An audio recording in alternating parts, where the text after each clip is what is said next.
But some of the highlights of what we got in our program right now is number one, AAC Hockley, a really strong, short-standing wheat variety. It's got a really nice yield package on it, really strong for protein.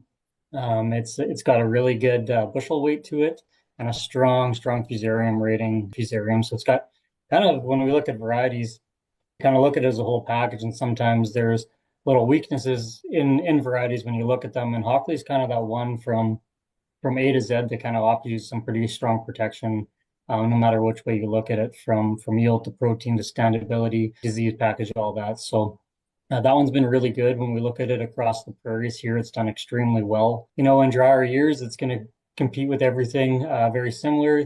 But when you get into those wetter years and those little bit more challenging years where standability and disease pressure becomes a factor, and that's where you see Hockley really take that next step. It's a really strong variety front to back. So we're seeing acres in that one pick up across the West pretty strong here this year again. So we're excited to see where that one continues to go for us.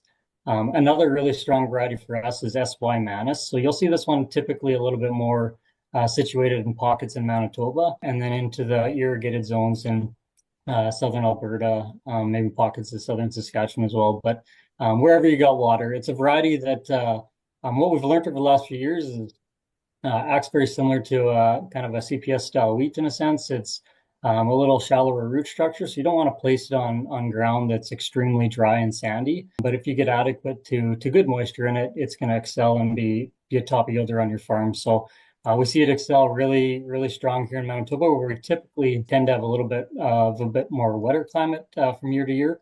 And then in those irrigated zones, they're having really good luck with it, where they can push it a lot. So it's short, stands really well, a high yield potential to it. It's an intermediate rating for fusarium and a decent protein to it. So overall, just a really nice variety.